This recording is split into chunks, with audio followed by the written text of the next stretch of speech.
The late-day sun spilled long amber streaks across the dusty platform of Silver Creek Depot as Ruby Lane gripped her scuffed leather valise. Before we kick off this adventure, don't forget to hit like on the video and let us know in the comments where you're watching from. The truth hit like a blow she'd been left behind. The westbound train was gone, along with her last hope and the man who'd promised to marry her. Alone in a town she'd never set foot in, Ruby fought the sting of tears while Zeke Porter, the gray-bearded station master, rattled his keys and shut the ticket office door. It was April of 1876, and Montana territory still felt as untamed as the day the first wagons rolled in. Ruby had crossed the continent from Boston, answering months of heartfelt letters from Wade Mercer, who painted dreams of a thriving ranch and a warm future together. Yet when she stepped off the eastbound train hours earlier, Wade was nowhere in sight. "Miss Station's closing," Zeke said with a hint of impatience.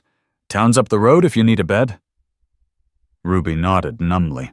What little money she carried might buy 2 nights' lodging, certainly not a fare back east. At 23, she had never felt so adrift. "Pardon me, ma'am?" A deep, steady voice came from behind. "Looks like you could use a hand." She turned to a tall figure whose sun-creased face was half hidden under a weathered Stetson.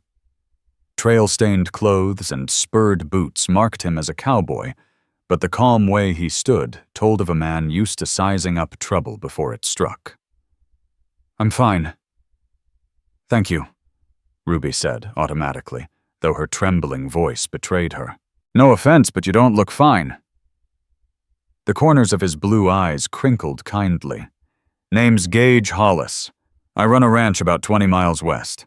Her mother's warnings about strangers whispered in her head, but something in his quiet gaze eased her fear. "Ruby Lane," she managed. "And you're right. I've landed in a hard spot." As the sun bled toward the horizon, Ruby haltingly told her story, the year of letters, the absent groom, the train that had left without her. Gage listened without a word until she mentioned Wade Mercer. His jaw tightened. "Mercer's outfit folded 6 months back," he said at last. "Last I heard, he lit out for California owing more than a few debts." The news stole her breath. I had no idea. His last letter came only 3 weeks ago." "Some men aren't worth the paper they write on," Gage said gently. Ruby drew herself up, unwilling to show just how badly she'd been shaken. "Well, I suppose I must find work here until I can save for the trip home." Gage's glance slid toward the saloon, where raucous laughter and the tinny clatter of a piano drifted out. Silver Creek's no place for a woman alone. Too many miners with money to burn and no manners to match. Decision flickered in his eyes. He strode to the shuttered ticket window and rapped sharply. Zeke reopened it with a scowl that vanished when he recognized Gage. "When's the next westbound?" Gage asked. 8 tomorrow morning, Zeke replied. "I'll take one for the lady to Willow Springs." Gage pulled a worn leather wallet from his coat. Ruby began to protest, but he lifted a hand. "My sister Lila Bennett keeps a boarding house there. She needs help, especially from someone with Eastern schooling. Respectable work. You could save enough for Boston if that's what you choose." Zeke slid the ticket across. Ruby hesitated until Gage's voice softened. "Your journey doesn't have to end in heartache. Sometimes Providence draws a better map than we do. Why would you do this for me?" she asked quietly. "Because 20 years ago my mother stepped off this same platform with 3 kids and no husband after a mine accident took him. Someone helped her. Out here we pay that forward." Something in his plain-spoken honesty reached her. She accepted the ticket, her fingers brushing his. "Your journey ends with me," Gage said with a faint smile. "At least for tonight. I'll see you safe to Willow Springs and to Lila. After that, the choice is yours." As Zeke locked up, Ruby walked beside Gage toward Silver Creek's lone hotel, the crushing weight of betrayal lifting just a little. The Silver Creek Hotel, a 3-story frame house with peeling white paint, loomed ahead. Inside, a threadbare carpet led to a reception desk where Hank Crow, the balding proprietor, eyed them with suspicion until Gage set coins on the counter. 2 rooms. The lady will need hot water. At the sight of silver, Hank softened. Yes, sir. Dining room's open another hour if you're hungry. They agreed to meet in 30 minutes for supper. Gage tipped his hat and left Ruby at a small but neat second-floor room whose window overlooked the dusty main street. I'm right next door if you need anything, he said before stepping out. Alone. At last, Ruby set down her bag and sank onto the narrow bed. Only then did the day's shock catch up with her. Tears welled as she faced how completely her carefully built plans had fallen apart. After her father, Silas Lane, had died the previous year, the family business was sold to settle debts, leaving her mother, Ada Lane, dependent on relatives and Ruby desperate to secure her own future. Wade Mercer's proposal had once felt like Providence itself. But that night, after washing the dust from her face and slipping into her second-best dress, a navy wool trimmed with modest lace, Ruby Lane descended to the hotel's small dining room with a heart full of mixed hopes and doubts. Gage Hollis was already there, the trail grit gone from his shirt and a quiet steadiness in his posture. He rose the moment she entered and with unexpected courtesy drew out a chair for her. Over a supper of hearty beef stew and biscuits, Gage talked about Willow Springs and the boarding house his sister Lila Bennett kept. She caters mostly to school teachers, the bankman, Finn Doyle, and other respectable folks, he said. He went on to explain that Lila had taken over the place after her husband died of fever 3 years earlier, and now needed someone to help keep the books and maybe teach piano to local children. I do play, Ruby admitted. My mother, Ada Lane, insisted I learn. What else did Boston schooling give you? Gage asked, genuine interest in his voice. Literature, mathematics, French watercolor painting, everything meant to shape a proper wife, Ruby replied with a trace of irony. Except how to read a man's true character through letters. Gage's eyes softened. Don't be too hard on yourself. Wade Mercer could charm the bark off a cottonwood when it suited him. Half this territory invested in his cattle dream before it collapsed. Were you one of them? She asked. He shook his head with a small smile. I learned early to trust a man's work more than his words. Their talk flowed easier than Ruby expected. Gage described his modest but growing horse ranch and his plans to breed stock hardy enough for the Montana wilds, so different from Wade's empty promises. A sudden clamor outside broke the quiet, angry shouts splintering glass, the raucous clang of a saloon piano. Saturday night, Gage said with a shrug. Miners coming off a week in the hills. By morning, most of their pay will sit in Rex Dugan's pockets. He owns the saloon, the store, and a good slice of the mining claims. Not a man to cross. The edge in his voice faded as he added, We'd best turn in early. Train leaves at 8, and it's wise to be there ahead of time. He walked Ruby to her door, tipped his hat, and wished her a quiet night. Alone, she lay awake, thinking less of Wade's betrayal than of Gage Hollis's steady kindness and the strange new road opening before her. Morning came with roosters crowing. Dressed in a plain brown skirt and crisp white shirtwaist, Ruby repacked her small case and found Gage waiting in the lobby. He had already settled with Hank Crow, the proprietor, and together they stepped into the brisk dawn. The sky stretched bright and endless over distant snow-capped peaks. Silver Creek stirred to life, shopkeepers sweeping boardwalks, a milk wagon making early rounds. It's beautiful here, Ruby said, breathing in the sharp mountain air. So different from Boston, and somehow more honest. That's the West, Gage answered.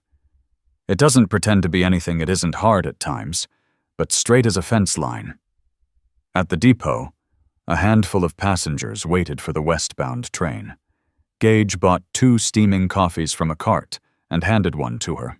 "Thank you," she said, warmth in her voice. "Mr. Hollis." "I call me Gage," he interrupted with a smile. "Out here, formal names don't last long." Then Gage, "Thank you for everything. I was desperate yesterday. No thanks needed. Folks look out for each other in these parts," he replied, simply. The distant whistle of the approaching engine cut their conversation short. As the locomotive screeched in and sent up clouds of steam, Ruby felt a curious mix of nerves and anticipation. This wasn't the journey she'd planned, but maybe it was the one she truly needed. Gage lifted her bag aboard, found her a window seat, and stored her luggage overhead. She noticed several passengers greet him with easy respect. "You seem well known," she observed. "Been ranching here 15 years?" he said with a shrug. "My stock supplies most of the stage lines between here and Helena." The train jolted forward, leaving Silver Creek behind for rolling grasslands and pine-studded hills. Most riders were families and businessmen, rather than the rough drifters she had feared. "Tell me about your sister," Ruby asked after a while. "Lila's 4 years my senior, tough as rawhide and twice as capable," Gage said with unmistakable pride. "When her husband died, everyone expected her to sell out and head east. Instead, she grew the place. You'll like her. She's plain-spoken and big-hearted, and she honestly needs the help. You're not just inventing a job to spare me pity, are you?" Gage met her eyes, serious. "I wouldn't insult either of you. Lila mentioned just last month she needed someone. Your timing is pure luck or providence." A little over 2 hours later, the train slowed. Ruby's first sight of Willow Springs revealed a thriving settlement, brick and timber buildings laid out in a tidy grid, streets alive with wagons and riders. "It's larger than I expected," she said, gathering her belongings. "The railroad made it grow," Gage explained. "Unlike Silver Creek, it isn't tied to just mining. There's ranching, farming trade, enough to keep a town solid." The Willow Springs depot, with its proper waiting room and ticket office, stood ready. As Ruby stepped down onto the platform, she spotted a tall woman in a serviceable blue dress, waving with a smile that promised welcome. Lila Gage Hollis called warmly as he guided Ruby Lane toward the tall woman waiting on the Willow Springs platform. Lila Bennett shared her brother's striking blue eyes, though her hair was a richer, darker shade. She hugged Gage with the ease of long habit, then turned an appraising yet kind gaze on Ruby. "So this is the young lady who came west and found trouble waiting," Lila said with a wry smile. "Welcome to Willow Springs, Miss Lane. Gage wired me that you might be looking for steady work." Ruby blinked in surprise. Gage chuckled. "Sent the telegram first thing this morning. Figured we shouldn't land on you without warning." Lila slipped her arm through Ruby's as if they were already friends. "He tells me you've got schooling, can play piano, and are looking for respectable employment. Sounds like Providence had a hand in this." The frankness of her words, without a trace of show, reminded Ruby of Gage. These two clearly shared more than their bright eyes. "I'd be grateful for the chance," Ruby said, warming to Lila's straightforward manner. "Though I should confess I've never managed a boarding house. But you've run a household, haven't you?" Lila asked shrewdly. Ruby nodded. "When my mother Ada Lane fell ill after my father Silas Lane passed, I kept our home together until we had to sell it. That's plenty of training," Lila replied with a reassuring pat. "The rest you'll pick up fast. Now Gage can walk us to the house, then he needs to gather ranch supplies before heading home." A faint disappointment surprised Ruby. She hadn't realized she'd hoped Gage might stay longer. The Bennett house stood 3 blocks away, a solid 2-story place with a broad porch and neat flower beds. A freshly painted sign welcomed travelers, and whitewashed boards gleamed in the afternoon sun. Inside, a tidy hallway opened to a welcoming parlor and a well-kept dining room, furnishings simple, yet of clear quality. "We keep 8 rooms for regular boarders," Lila explained as she led them through. "Right now, we've got Finn Doyle, the bank clerk, Amos Burke, the schoolmaster, 2 retired sisters, Nettie Brooks and Rose Carver, a young milliner widow, Nora Pike, and 2 railroad men, Buck Crow and Jed Pike." At the back of the house, she showed Ruby a bright little room that adjoined a small office. "This will be yours. The last housekeeper lived here until she married the blacksmith a few months ago. The cozy space held a narrow bed, a dresser, a writing desk, and a window over a cheerful kitchen garden." "It's lovely," Ruby said sincerely. "The job comes with room board and $10 a month," Lila added. "Lila. Plus, Sundays free, and 1 afternoon each week to teach music if you like. Those lessons are all yours to keep." It was far more generous than Ruby had dared hope. She glanced toward Gage, who stood quiet in the doorway, his expression unreadable. "I'll gladly accept," Ruby said, turning back to Lila. "Wonderful. Unpack, have some lunch, and I'll introduce you to everyone at supper," Lila replied with a bright smile, before heading off to check on the midday meal. Gage lingered. "Will this do for you?" he asked softly. "It's perfect," Ruby answered at once. "I can't thank you enough, Gage. You've saved me from what could have been a hard turn. I'm just glad it worked out," he said, his eyes creasing with a gentle smile. "Lila runs a good house, and Willow Springs is a safe town." A brief silence stretched, charged with something neither could name. "Will you be back soon?" Ruby finally asked. "I come in every few weeks for supplies," he said. "And Lila won't let me skip Sunday dinner for long. Then I'll look forward to seeing you," she replied. "Count on it," Gage said, the smile lighting his rugged face. "I want to hear how you're settling in." With that, he tipped his hat and started for the door, then paused. "Remember what I told you, Ruby. Your journey doesn't have to end in disappointment." When he was gone, Ruby sat on the bed, running a finger over the train ticket he'd bought. For the first time since Wade Mercer's betrayal, a real hope stirred in her chest. Perhaps this unexpected life could prove better than the one she'd chased.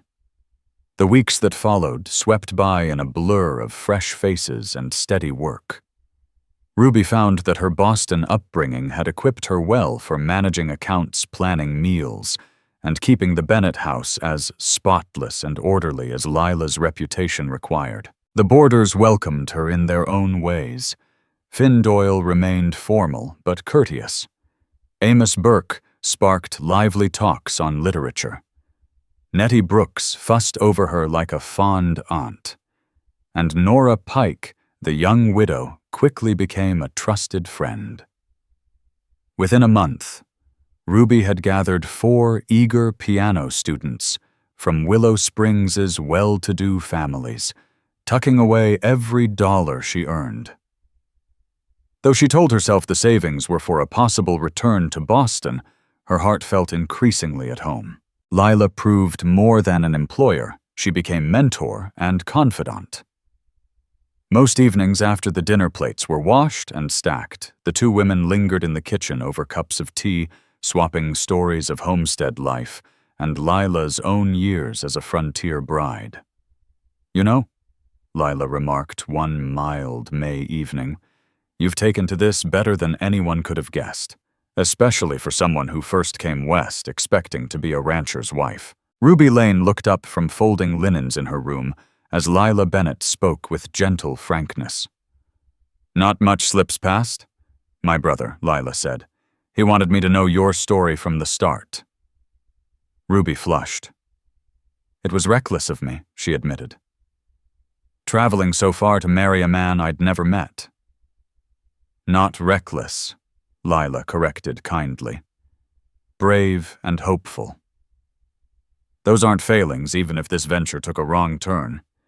Ruby weighed those words. After my father Silas Lane passed, and we lost our home, I was desperate for something solid. Wade Mercer's letters painted a life that seemed safe and sure. Some men are mighty skilled with pretty words, Lila replied. But a person's deeds tell the real story. Their talk drifted to other topics. But Lila's insight lingered in Ruby's mind, especially when she thought of Gage Hollis, whose actions had already spoken volumes. He had rescued a stranger, secured honest work for her, and never asked a thing in return. June rolled in with sunlit days and sunsets so brilliant, Ruby often paused just to watch the sky burn with color she'd never seen back in Boston. Her music pupils had grown to 7 eager children, and she delighted in teaching them. Sundays, her day of rest, often found her walking to church with Nettie Brooks or exploring Willow Springs with Nora Pike. One bright Sunday, nearly 6 weeks after arriving, Ruby spotted Gage stepping from the general store, loading supplies into his wagon. Mr. Hollis Nettie called out with a wave of her handkerchief. At 82, she still had a spark for matchmaking. "Come greet our dear Miss Lane." From across the street, Ruby watched Gage's face light with recognition. He secured his parcels and crossed over. "Ladies," he said, tipping his hat. "Miss Brooks, Miss Rose Carver, Miss Lane, you're all looking well." "Young man," Nettie declared, eyes twinkling. "Your sister has found a treasure in this girl. That boarding house hasn't run this smoothly in years, I'm glad to hear it," Gage said, his gaze meeting Ruby's. "And how are you finding Willow Springs, Miss Lane?" "Quite to my liking," Ruby replied, surprised at how happy she was to see him. "Your sister and the townsfolk have been wonderfully kind. Gertrude and I must stop at the apothecary," Nettie announced suddenly. "Miss Lane, stay and catch up with Mr. Hollis if you'd like." Gage chuckled at her transparent matchmaking. "I'd be honored if Miss Lane would let me escort her back to Bennett House," he said. "I'm headed there to see Lila anyway." With the older women beaming, Ruby walked beside Gage down Willow Springs' bustling Main Street. He had trimmed his beard and his Sunday clothes, though simple fit neatly. "You look well," he observed. "This country suits you." "It does," Ruby admitted. "I've found a sense of purpose I never expected. Lila claims I've become indispensable." "She's probably right," he said with a smile. Ruby laughed lightly. "She exaggerates, but I do enjoy the work. And the children bring me joy. Even May Hollis mentioned her daughter adores her new piano teacher from Boston." As they strolled, Gage shared ranch news, new foals in the pasture, fresh grazing land he'd fenced, and his plan to breed stock horses hardy enough for the Montana range. "You speak of your ranch with such passion," Ruby said. "It's clear you love what you do." "I do," he answered. "There's nothing like shaping something with your own hands and watching it thrive year by year." Near the boarding house, Ruby realized she didn't want their conversation to end. "Will you stay for dinner? Lila always makes Sunday special." "That's my plan," he said. "Though I'll head back before dark, one of my men's laid up with a broken leg and we're short-handed." Sunday dinner at Bennett House proved lively.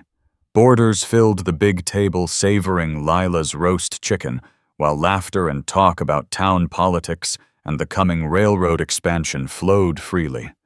Ruby noticed how naturally Gage fit in. The others sought his opinion, and he answered with quiet thoughtfulness, a sharp contrast to Boston gentlemen who loved to talk only to hear themselves.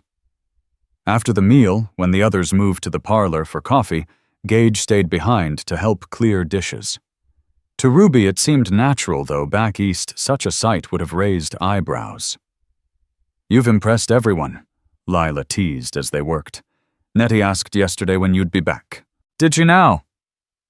Gage lifted an eyebrow at Ruby, amused.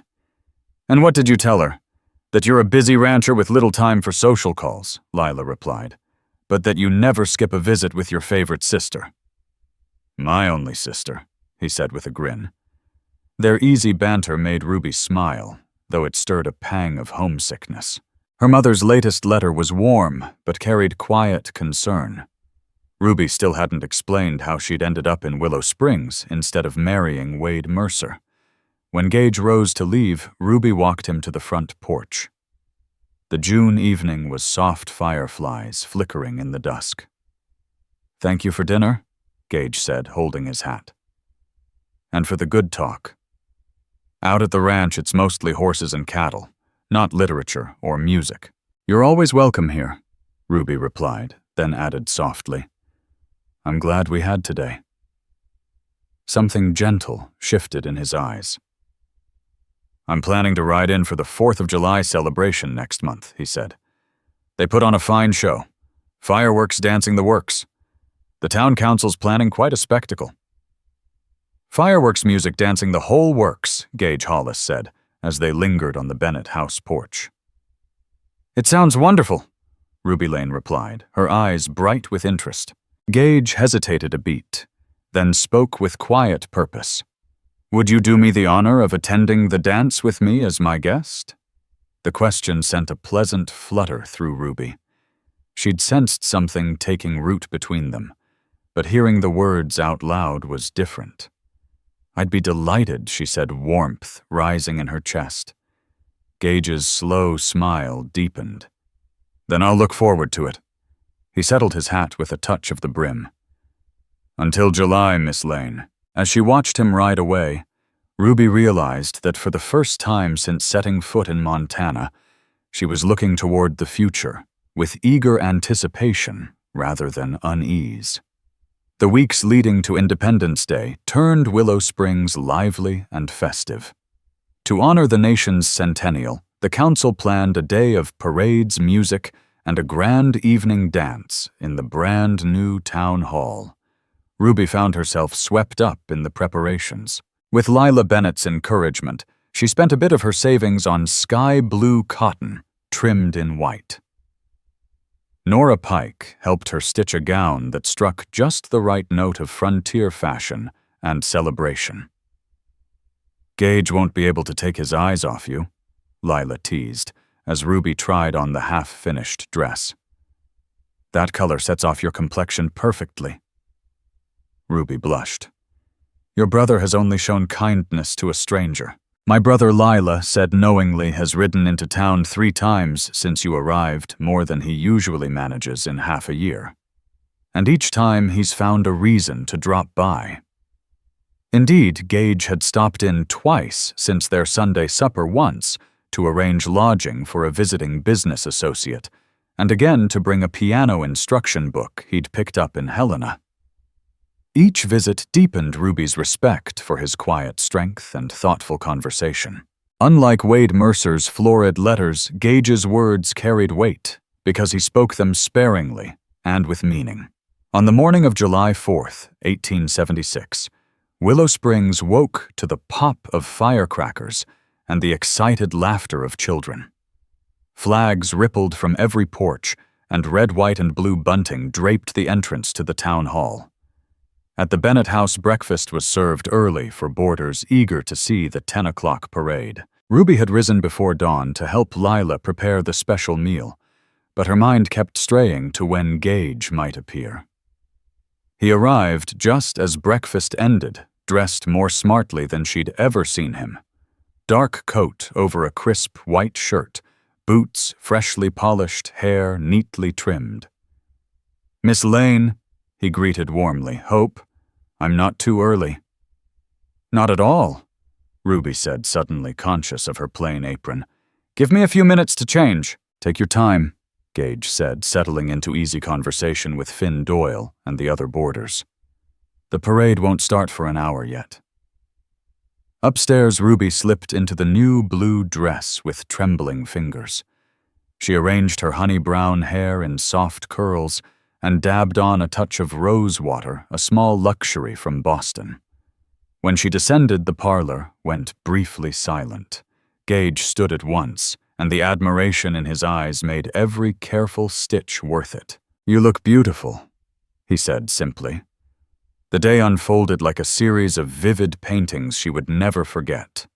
A parade with a brass band and veterans from both the Mexican and Civil War's children running with flags, a community picnic where Gage introduced her to neighbors and friends, his hand resting lightly at the small of her back as they moved through the cheerful throng.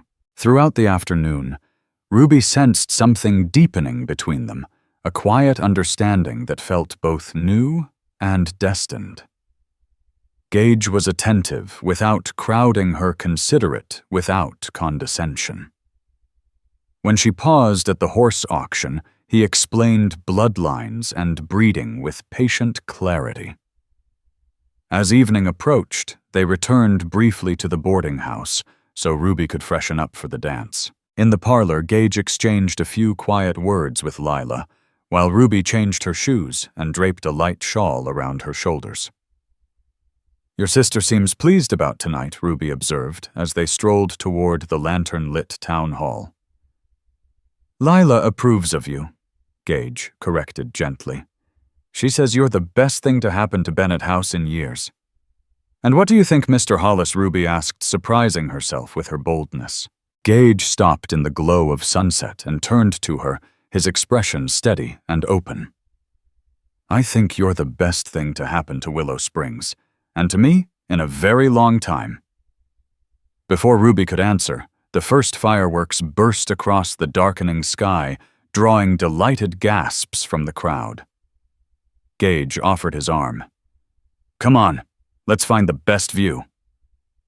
The display was breathtaking rockets, and Roman candles splashing the Montana night with brilliant blossoms of light. Standing beside Gage, Ruby felt a sense of belonging she'd never found in Boston parlors or in Wade Mercer's written promises. When the final sparks faded, they joined the townsfolk streaming into the hall. The great room glittered with bunting and lanterns, a small orchestra tuning up on the raised platform. "May I have this dance?" Gage asked, as the musicians struck a waltz. "You may," Ruby replied, slipping her hand into his. He proved to be a graceful partner, guiding her with quiet confidence. "Where does a rancher learn to waltz so well?" she asked, genuinely curious. "My mother," he said with a grin. She wouldn't let her sons stumble around a dance floor like startled buffalo no matter how far west we roamed. The evening swept on with more music, lively talk, and refreshments served by the Ladies' Aid Society. All the while, Ruby felt Gage's steady presence, his glance seeking hers across the room whenever they were briefly apart, until the waltz of the fourth became a memory she knew would never fade. As midnight neared, and the last waltz faded inside the lantern-lit hall, Gage Hollis leaned close and said, "Let's step out for a breath of cool air." The July night had turned brisk. Ruby Lane drew her shawl tighter as they strolled into a quiet garden beside the town hall. Cold Gage asked softly. "A little," she admitted. Without a second thought, he slipped off his coat and settled it around her shoulders. The warmth of the fabric, carrying a faint scent of clean linen and leather, wrapped her like a gentle embrace. "Better?" he asked. "Much," she whispered. "Thank you for everything today. It's been wonderful." They sat together on a bench beneath a cottonwood, while distant firecrackers crackled across Willow Springs. For a long, easy moment, they simply listened to the fading music and night sounds. Ruby Gage said at last, speaking her name for the first time with quiet gravity, "I hope you know how much these past months have meant to me." And to me, she answered, her heart thudding. "When I met you at Silver Creek Depot, I only meant to help someone in trouble." He turned toward her blue eyes, steady. "I didn't expect you to become so important so quickly." Ruby swallowed the rush of feeling. "I came west expecting one life and found another entirely. Do you regret it?" There was a rare vulnerability in his voice. "No," she said firmly. "Not for a moment." Wade Mercer offered pretty promises, and nothing real. "You've given me kindness, respect." Her words trailed the rest, caught in her throat. "And my heart." Gage finished quietly. If you'll have it. The directness of his confession stole her breath. This was no flowery pledge, but the plain truth of a man who meant what he said. Gage, she whispered, her fingers finding his. I do want it more than I can say. His hand tightened around hers, eyes searching hers in the silvered light.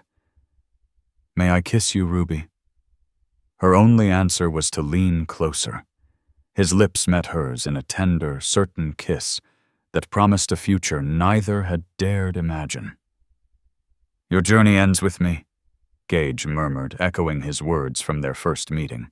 I meant it then, not as an ending, but a beginning. The rest of summer passed in a golden blur. Ruby kept her duties at Bennett House, while Gage rode into Willow Springs more often, sometimes on business, sometimes just to see her. Sunday rides became their quiet ritual.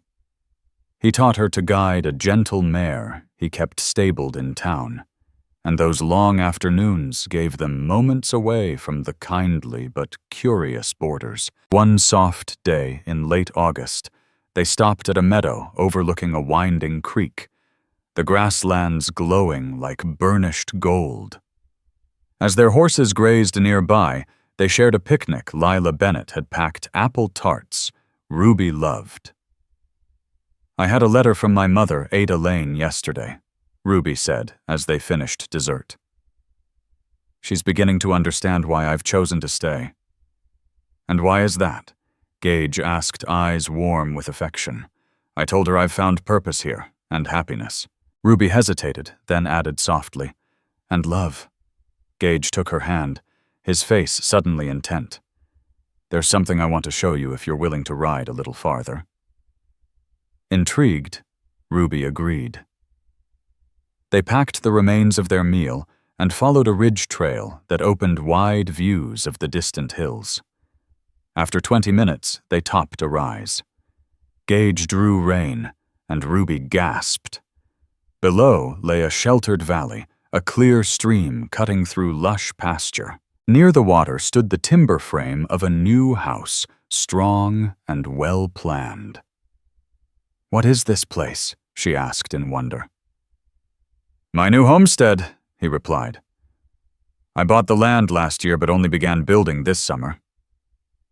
It's beautiful, Ruby said sincerely. But I thought your main ranch was 20 miles from Silver Creek. It is. This is different.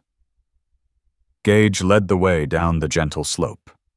Up close, the foundation and framing revealed a house of at least 6 rooms built with care. This will be my home, he explained. Close enough to Willow Springs for easy trips with pasture enough for horses and a small herd. Ruby walked slowly through the half-built rooms, noting every careful joint in the sturdy beams. It's perfect, she said, meaning it. The setting, the design, everything. Gage drew a steady breath. I'm glad you think so. Because I built it with you in mind. She turned, startled. With me. From the day I met you at the depot, something told me you were the one, he said, stepping closer. Every visit since has only made me surer. He took her hands, sunlight catching the blue of his eyes. It hasn't been long, but I've never been more certain of anything. I love you, Ruby Lane. I want to build a life with you, if you'll have me. Ruby's heart seemed to stop, then race. Are you asking what I think you are? Gage reached into his pocket and drew out a small velvet box. Inside, nestled against dark fabric, a modest diamond shone between 2 deep blue sapphires, stones as clear and true as his gaze. I'm asking you to marry me, Gage, Hollis said simply, holding Ruby Lane's hands as the late summer light lingered around them. To build a life with me in this home. Tears blurred Ruby's vision. Yes, she breathed, then stronger. Yes, Gage Hollis, I will marry you. Joy lit his face as he slipped the ring, its modest diamond framed by 2 blue sapphires, onto her finger. He swept her into his arms, lifting her clear off the ground in an embrace that said more than any words. "When shall we marry?" she asked, when he finally set her down, still breathless. "As soon as the house is ready," he answered. "October, if you're willing, unless you'd rather wait." Ruby laughed, shaking her head. "October is perfect. I've waited long enough for happiness." News of their engagement sent a happy stir through Willow Springs. Lila Bennett beamed, admitting she had secretly hoped for this outcome ever since Gage described the stranded Boston lady he'd met at Silver Creek Depot. The boarders at Bennett House offered warm congratulations, especially Nettie Brooks, who declared with pride that she had spotted the match from the very beginning. The weeks that followed were filled with planning and anticipation. Ruby divided her days between her household duties, stitching her trousseau, and visiting the homestead to help choose finishes and furnishings. Gage threw himself into the work, often lending a hand alongside the carpenters after tending his ranch. Then, in late September, an unexpected letter arrived not from Ruby's mother, Ada Lane, but from Wade Mercer. Postmarked San Francisco, it contained a belated apology and an explanation of how his ranch had failed, driving him west to escape creditors. Now settled in California, he asked whether Ruby might reconsider their broken engagement. Ruby read the letter twice, surprised by how little it moved her. The man who once seemed to hold her future now felt like a distant shadow. That evening, sitting with Gage on the boarding house porch, she handed him the letter. "Any temptation?" he asked lightly, though his eyes searched hers. "Not the slightest," Ruby said, calmly tearing the letter in half. "The best thing Wade Mercer ever did for me was fail to meet that train. It led me to you." Gage's answering smile was full of tenderness. "I've thought the same thing, if I hadn't gone to Silver Creek that day for supplies." "Providence," Ruby said, echoing Lila's earlier thought. "Some journeys take their turns for the best of reasons." October arrived bright and cool, the cottonwoods blazing gold and crimson. The house was finished ahead of schedule, giving them time to furnish it before their wedding. Lila supplied linens and kitchenware, while Gage's ranch hands built sturdy tables and chairs from local timber. In a gesture that moved Ruby to tears, the townsfolk pooled their savings to buy a brand-new piano for the couple's parlor after Nora Pike mentioned how Ruby missed having an instrument of her own. On October 15th, 1876, Ruby Lane and Gage Hollis were married in Willow Springs' small church. Lila stood proudly as Ruby's attendant, while Gage's foreman served as best man. Ruby's ivory silk gown, crafted with loving help from Nora Nettie and Rose Carver, and trimmed with lace from Ada Lane's own wedding dress, drew admiring smiles. A joyous gathering followed at the new homestead. As twilight fell and lanterns glowed, Cole Nash struck up his fiddle, and neighbors danced under the autumn stars. Standing arm in arm on their porch, Ruby and Gage watched the celebration. Happy Gage asked quietly. "Completely," Ruby answered, leaning into his solid warmth. "I came west searching for security, and found so much more. And I rode to a train depot for supplies, and found my heart," he said, kissing her softly. When their guests called for the bride and groom to join the dancing, Ruby reflected on the strange providence that had left her alone at Silver Creek Depot. What had once felt like disaster had become the true beginning of her life. One that indeed ended with Gage Hollis, not in disappointment, but in joy beyond measure. 2 years later, on a bright spring morning in 1878, Rose sat on the porch of their finished home, watching Gage work a spirited young colt in the corral. Their 6-month-old daughter, June Hollis, named to honor both grandmothers, gurgled happily in a cradle basket, reaching for a wooden toy her father had carved. The ranch had flourished under Gage's careful hand, his reputation for fine horses spreading across the territory. Ruby continued to give piano lessons to a few dedicated students and kept close ties with Lila and their Willow Springs friends. Life still brought challenges: the long Montana winters, occasional disputes over water rights, the everyday work of a frontier household. But Ruby faced each one with the courage that had carried her through her earliest trials. As Gage came toward the porch, his face lighting at the sight of his wife and child, Ruby thought of how completely her dreams had changed. She had come west, hoping merely for a secure marriage. Instead, she had found love and partnership far richer than any letter from Wade Mercer had promised. Gage climbed the steps, kissed her, and swept little June into his arms, drawing peals of delighted laughter. "The McKay family just rode in," he said, settling beside Ruby with their daughter on his knee. "They brought the mail from town. There's a letter from your mother." Ruby opened the envelope eagerly. Ada Lane, who had visited the previous summer and left with a deep affection for her son-in-law, wrote that she planned another long stay. Ruby's eyes shone. "Mother's coming again. She'll arrive in June and stay through August." "That's wonderful," Gage said, smiling as he rested a hand on Ruby's. And perhaps Ruby added softly, placing that same hand over her still flat stomach, "She'll meet her new grandchild." Gage's eyes widened with wonder. "Ruby, are you sure?" She nodded, joy sparkling like sunlight on the spring creek. "Doc Rufus Lane confirmed it yesterday when I was in town," Gage Hollis said, his voice rich with quiet joy. "Looks like we'll welcome another little Hollis around Christmas." He drew Ruby Lane close, their baby June Hollis tucked happily between them. "I never dreamed life could hold this much happiness," he murmured against her hair.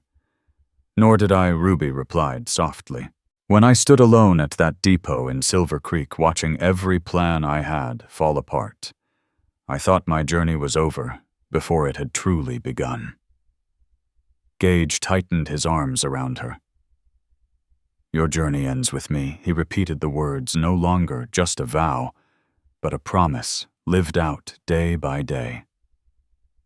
The mild spring breeze carried the scent of prairie wildflowers and the lilting sound of their daughter's laughter. Ruby knew with absolute certainty that her life had come to rest exactly where it was meant to, held safe in the arms of the man who had recognized her worth when she was only a stranded stranger, and within the home they had built together on the wide Montana frontier. What had once felt like an ending at Silver Creek Depot had in truth been the finest beginning she could have imagined, a life full of purpose and deep community ties, a growing family, and a love that only strengthened with each passing season. If this story has touched your heart, I invite you to stay with us to discover more true tales of the Wild West. Stories that honor resilience, tenderness, and the spirit that God placed in those who blazed the trail. Subscribe, share. Leave your thoughts in the comments, and join us once again to journey across this untamed land. Thank you.